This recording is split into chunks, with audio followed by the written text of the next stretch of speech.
O'zbek millionerining otasi o'zbek milliarderi bilan suhbatlashib qolgan videoyim kimga qiziq, YouTube'ga kattaroq video qilaymi degan paytim 24 soat bo'lmasidan taxminan 300 ga yaqin inson qiziqligini aytgan. Mening sahifamga obuna bo'lgan Instagramda va o'sha videoni o'zi 24 soat bo'lmasidan 100 mingta odam ko'rishlar bo'lgan, taxminan 2000 kishi bir-biriga ulashgan.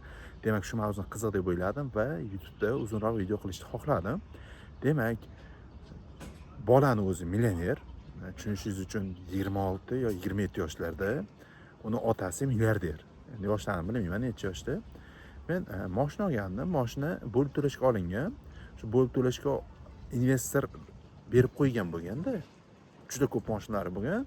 Investitsion kompaniyaga berib qo'yganlar, как investitsiya sifatida. Investitsion kompaniya menga bo'lib to'lashga bergan.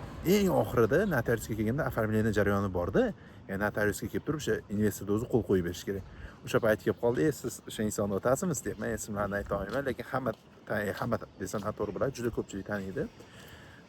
Ha, shunaqa men otasiman deyapti. Xo'p, nima bor? O'g'lingizni shunaqa muvaffaqiyatga erishishida qanaqa qilib turib bu darajada boy bo'lib ketdi desam, avvalo Alloh yuqtirish kerak deyapti. Chunki 26 yoshda, misol uchun 2 million, 3 million dollarga javob bera olish hammaga ham emas. Alloh yuqtirishi ham bor birinchi o'rinda.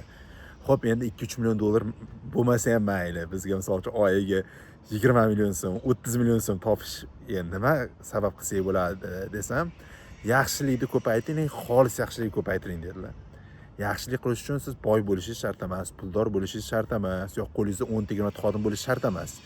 Imkoniyatingiz bor bu variantlar bo'yicha yaxshilik qiling, kimgadir yukini ko'tarib yuboring, kimgadir shunchaki salom bering, kimgadir kompliment qiling, kimgadir qancha pul yetmay qolsa to'lab yuboring yoki oddiy ofisdagi misol vlajnik salfetka 120 taligi 15 ming so'm turadi. O'shani olib kelib qo'ying. Kamida 5 ta 10 ta odam 10 marta 20 marta ishlatadi u narsani. Arzimagan narsa, lekin o'shanga ham bir yaxshilik, savob yozilib boradi. Ozodalikka hissa qo'shgan bo'lasiz. Shuni aytdilar, ya'ni yaxshilikni katta kichigi, pul bilan qilinayotgan, pul bilan qilinmayotgani, so'z bilan bo'layotgan, so'z bilan bo'lmayotgan umuman qizig'i yo'q. Yaxshilik deb o'ylashingizga 1 gram bo'lsa ham asos bor, o'sha yaxshilik qiling.